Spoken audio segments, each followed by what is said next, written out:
Mahuhulaan niyo kung nasaan kami kasi dahil sa basong to. The famous glass na tabi niyo. Ayan na guys, ayan na. Look at you can see it clearly, no? Yung isa dyan, sulit na sulit.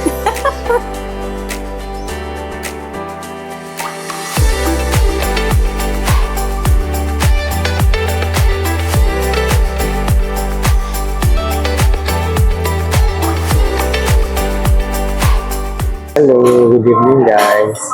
So, dito kami ni wife ngayon sa Hi! mesa, no? Magdi-dinner kami. So, ayun, kakatapos lang ni wife mag-serve. Mahuhulaan niyo kung nasaan kami kasi dahil sa basong to. Oo. The famous glass na tabi niyo. Ayun, nabanggit ko na kung nasan tayo. Ayan. Okay. Ayan. Ang diretsong baso. Ayan, so. Ayun. Galing lang actually ng service, no? Nag-serve siya tonight sa church. Nakipag-swap siya. And that's why, nag-serve siya para ma-swap yung susunod niyang magiging service. So, ayun. Nandito kami for a dinner date. Mamaya manonood naman kami ng swimming. Ayun guys. So, it's Friday, something mga tao nasa labas din. Although, maulan ngayon, pansin namin ni Macy's. Hindi ganun karami yung tao sa loob ng mall. Pero, makikita mo na the traffic is very busy outside, no? Maraming sasakyan and most of if not, pauwi na yung iba, no, galing work. So, ayun. Ito, hinihintay na namin yung order namin ni Mrs. Yung aming favorite na boodle package ni Mesa, ng asawa ko. Every weekdays lang. Every weekdays kasi available yun, no, for your information. And one of our, kumbaga, good for sharing siya, no. Actually, good for 3 to 4 person yun, pero nauubos namin yung away. Pinalata mong matao tayo. Actually, before, parang dumami na nga yung serving. Yung last na kumain kami yun, hindi namin naubos. So, tinutot namin yung natira. And, ayun, sulit siya guys. Kaya yung in-order namin ni Macy's. And, maraming variants doon sa package niya. And we will show it to you later. And then, I hope you're having a good Friday. Today is May 30, no? And grabe, no? We're already halfway to the year. June na bukas, June 1 na. Yung mga taga-Bango ngayon, excited sa mid-year bonus. Sana all, no? May mid-year bonus. Sarap naman yun, guys, no? So, sa mga may bonus dyan, ha? Ayan. So, medyo subi-subi rin ng konti. Magtabi rin kayo. Huwag naman, one time, big time, or YOLO. Kami ni wife, it's just that, we feel na since, sinundo ko rin kasi siya, why not, parang go out naman for a date. Hindi naman yung puro na lang trabaho and puro na lang about the business, and other stuff. So, minsan, kailangan may sarili. I-pamper din natin, no? So, ayan. If you recall in my previous vlog, we talked about, yung how to save money and your mindset, no? on how you handle your finances, no? So, ito yung mga times na masasabi namin ni wife na okay lang muna for today na mag-indulge lang kahit konti lang naman. Ayan. Tsaka kasi gusto ko mapanood yung latest movie ng ni Tom Cruise, yung Mission Impossible. So, ayun, looking forward tayo doon. Today, ako, before ko nakita si wife, galing ako ng work. Hindi sa bahay lang. So, from home, sinundo ko siya dito. And ito, we're gonna have a dinner. No? Medyo may kakaiba lang nangyari kanina sa pagsaserve mo ng asawa ko. Nagkamali ako ng basa ng reading. Imbis na Friday, Thursday, lagot ako. Ayun, so, yung binabasa niyang reading, may ano yan kasi may specific days yan. So, ang nabasa niya instead of for Friday, for Thursday yung nabasa niya. Tama basa ko? So, yun. So, lagot. Lagot. Kapag laba kami ni Reese's ng mga pinagpalitan kahapon mo, naalala niyo yesterday, or I haven't mentioned pa, no? Meron kami naging guest, and then, pinalitan namin yung yung mga gamit. And then today may pumasok ulit na bago. So tomorrow pupunta ulit tayo sa unit natin to replace the used stuff doon, yung bed linens, kumot, towels, ayan. So lahat ng mga pinaggamitan na washable, iuwi natin to laundry, no? Ayun. So, Saturday, I still don't have any plans. I think, since lumabas na tayo ng gabi, sawa ko, no? Siguro tahimik muna kami bukas. Kasi, kumbaga, ito na ngayon yung namin, cheat day namin ni Mrs. Yan, in advance na namin for a Friday, no? Kasi, naisip ko rin, pag Saturdays kasi, ang daming tao, no? Maraming lumalabas, dahil na sahod bukas. So, definitely maraming magpupunta sa mall, mag-grocery, or mamamasyal, no? Kakain sa labas. So, kami ni wife, ngayon na namin ginawa yung gano'n, no? Para hindi rin kami sumabay sa dami ng tao. Inisip ko kung magmamalengke kami sa Alabang tomorrow, pero I think we still have enough food for the next week. So, medyo nakatipid kami ng konti. Medyo marami pa kaming ulam na pwedeng maluto sa bahay. So, ang mga bibiliin ko na lang siguro mga mga sangkap. How we budget our meal for the week para hindi ka labas na labas, hindi ka bilhin. Nagsalita si Mr. Chef Mr. ang famous chef. Ayan guys, so, kasi kami ni wife, on a weekly basis, binibili ko na yung mga karne na ginagamit ko sa pagluluto. Monday to Saturday, or Monday to Sunday, no? Minsan nagpapasobra ako. So, ang ginagawa namin ni wife is, pupunta kami ng Alabang Palengke. I think I mentioned that before as well sa one of our vlogs din, no? Na namimili ako sa Alabang. So, the usual namin binibili ni Mrs. is seafood. Favorite namin na seafood ng asawa ko is, to name a few, are yung pampano. I think that's one of the popular fish na available for consumption. Talagang masarap yung karne nun, eh. Talagang malasa rin, guys, di ba? And yung texture ng meat niya talagang okay na okay, di ba? And then usually pag nakakita ako doon ng magandang salmon belly, yan. Before we proceed pala with the other fish na binibili ko, let's think or talk about ano ba usual na niluluto natin out of each of those fishes. So, normally, ang binibili ko, pagpampano, o ang niluluto ko, sarsyado. So, which includes kamatis, luya, itlog, diba? Then, panggisa, bawang sibuyas, mga ganun, guys. Ayan, yun yung mga natin, sangkap natin. Then, syempre, pampalasa. Hindi nawawala yung asin, paminta, patis. Kapag ginagawa ko, piniprito ko yung pampano. Ginagawa ko siya ng parang ewan ko kung narinig nyo na yung parang Szechuan sauce. Ayan. Pero it's most likely made of a mixture of bawang and then soy sauce na may konting calamansi, no? So yun. So parang may touch of parang adobo style siya, guys. Tapos yan, nilalagyan natin ng what you call this, yung green pepper, no? Hindi bell pepper, green pepper. Na parang may konting Ayan. So parang sinasabag, may konting sarsa siya, no? So nakakatapa, nagugutom na ako, guys. Medyo yung order namin hindi pa dumarating. Pero it's alright. It's gonna be worth the wait naman, guys. Can you see it later? So next thing na binibili namin ni wife sa Alabang is for ako specifically is salmon. Yan, salmon belly or salmon head. Yan. Pag mga salmon belly kasi, or head, normally, ang ending ng luto niyan is soup. So, masarap na sa sinigang. Yan, guys. Sinigang ang luto natin yan. Siyempre, pag sinigang, sampalok, kangkong, okra. Pag medyo tinamad-tamad magsampalok, sinigang mix tayo. Alam niyo yan, guys. Diba? Tapos may kamatis.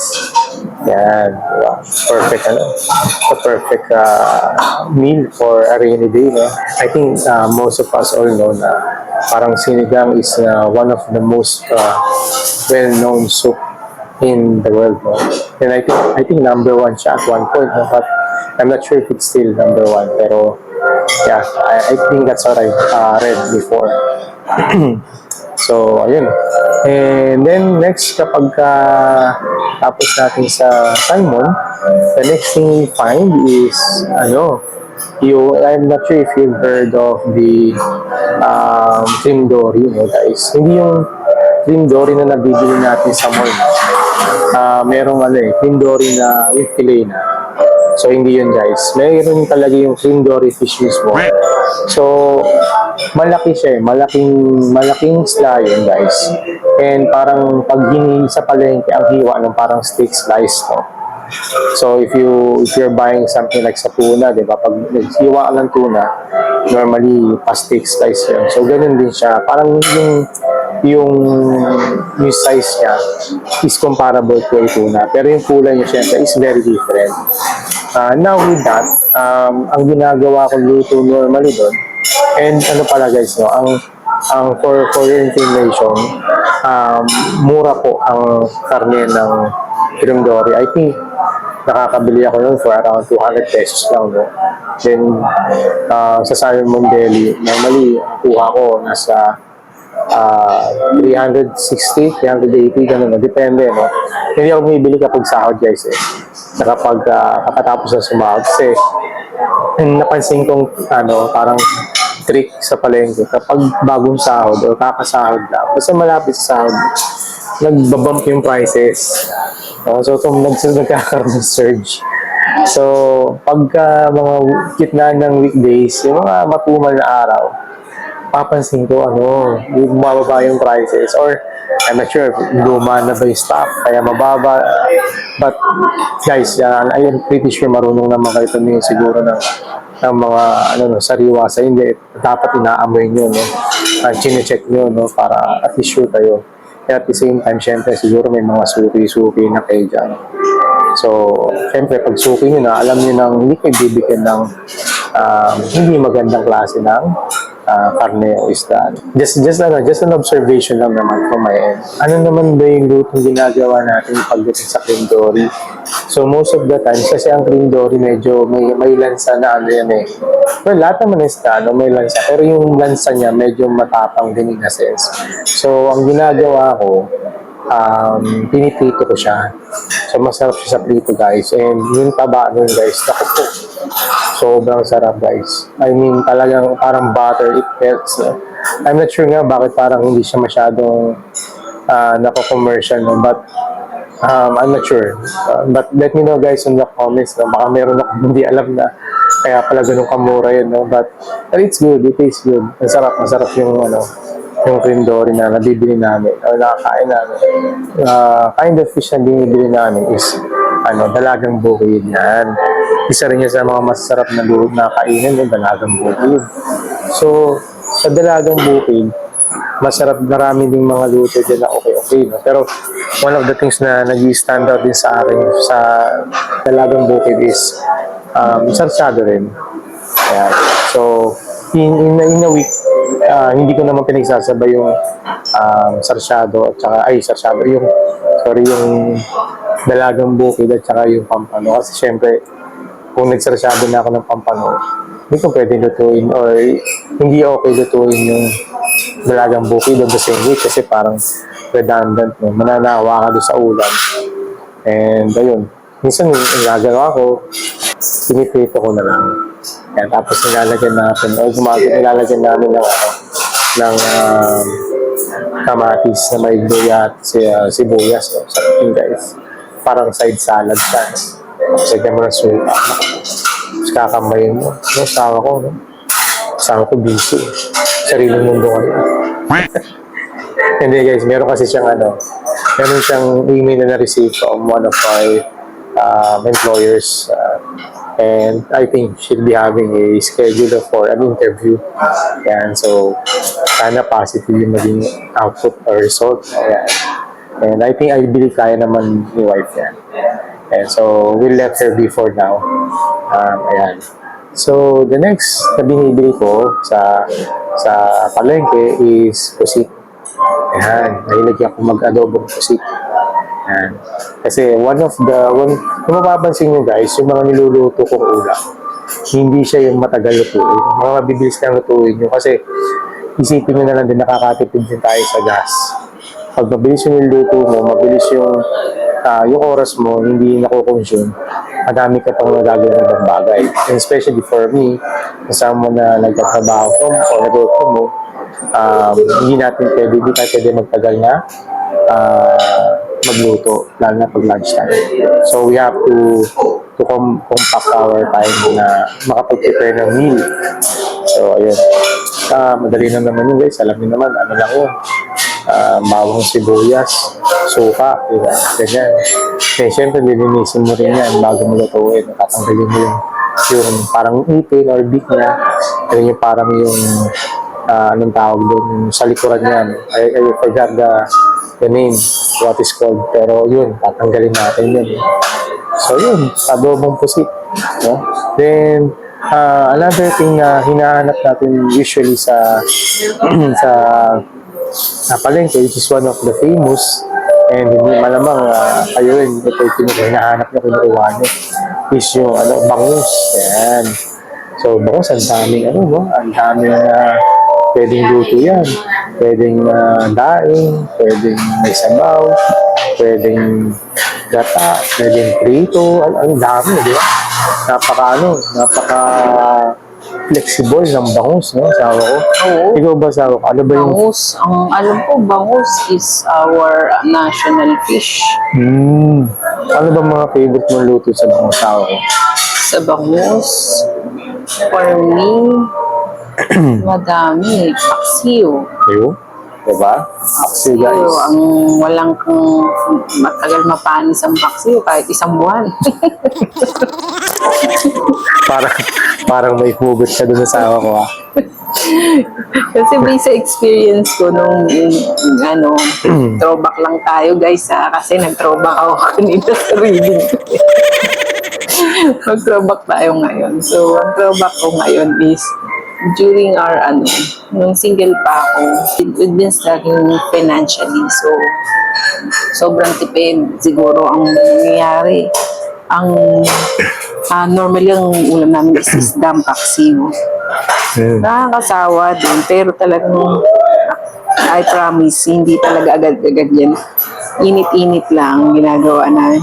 Ito na yata yung food namin. Ito na yata yung food namin, guys. And i-share namin sa inyo kung ano yung compost binili namin or in-order namin. Ayan na, guys. Ayan na. Look, you can see clearly, no? Pero ayan na. So, from the right, we have lumpiang toge, no? On the top, sisig. Then, we have fried rice. And then, I think this is somewhat like parang caldereta, no? Or, parang binagoongan. Parang binagoongan baboy, no? So, masarap na supa. May supa. Naku po. Napapalaban tayo yan, guys. Alam niyo yan. Then, we have hipon. Pansit, or long life, barbecue, and then chicken. Enjoy, guys! Kailangan natin maging mahinhin dahil nakabudyo tayo. Yan, kain tayo, guys.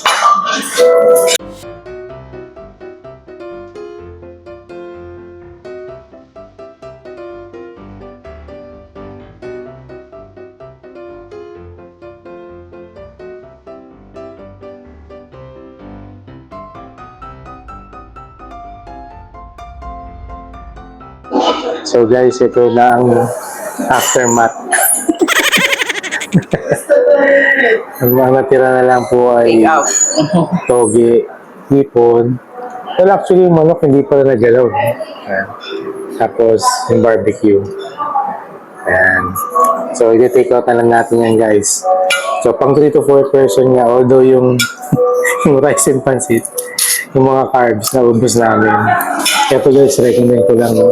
Yung napakain kayo dito, yung suka nila. Mag-request kayo pag wala sa inyo. Pag wala akong nakalagay sa table, request kayo. The best. The best yan, guys. Take out. Ano na tayo? Without mo na. So, yun. Saka take out. Busog, guys. So, tonight. So, paita rin namin sa inyo kung magkano yung bill namin ng sawa ko. Para magkaroon kayo ng idea kung magkano yung ganito. And, just to let you know, guys, I don't think available lang itong package nila na to or set meal nila na to pag weeklies lang. Sige. Yung sisig, ang sarap. Medyo crunchy, no? Sama. And then yung parang binagoongan na pork, no? Sarap yun, guys. Sulit, ang lambot nung ang lambot nung karne. Hindi siya matigas, no? Tapos, ang pabainulam natin, barbecue. Yung barbecue, sakto lang din naman. Medyo may konting tigas lang naman yung karne, no, sa ako. Pero yung lasa, ayos naman din. Ayos naman kahit paano. And yung suka talaga, guys, it complements. No? Talagang winner. Thank you, Lord, for another meal. Sarap. While we're waiting doon sa resibo, isingit ko lang ulit yung sinishare kong ulam kanina, which is yung sa bangus. So, yun nga, na-mention ni wife, favorite niya yung paksiw. Then, ako, normally, gusto ko kasi niluluto doon is may sabaw. Ayoko, minsan hanggat maaari kung kayang iwasan yung fried, iiwasan natin. So ito na yung bill, guys. So, yun, guys. So, the total amount is 995 pesos. And guys, ito na yung take-out natin. And just like that, we're back home. Ayun, ganda ng movie, guys. Although, medyo matagal, pero sulit naman, sulit. Yung isa dyan, sulit na sulit.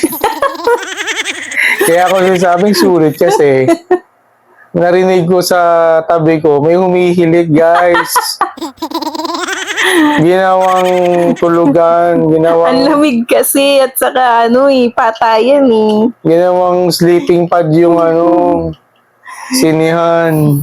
Ako, bakbakan siya, nagipagbakbakan sa panaginip, guys. Laban. Ganun. Sorry na. Ay, nako. Anyways, but ayun, nag-enjoy naman kami ni Mrs. and it was a wonderful evening. Nagbusog kami and food for the heart and food for the mind. Soul. Yan. And the soul. Oh, yan. While sleeping. While sleeping, guys. Nag-asawa ko, malupit. Anyways, ayun, guys. So, we'll wrap up this vlog and we'll see you again on our next one. Have a good evening and enjoy your day. Bye-bye. Bye.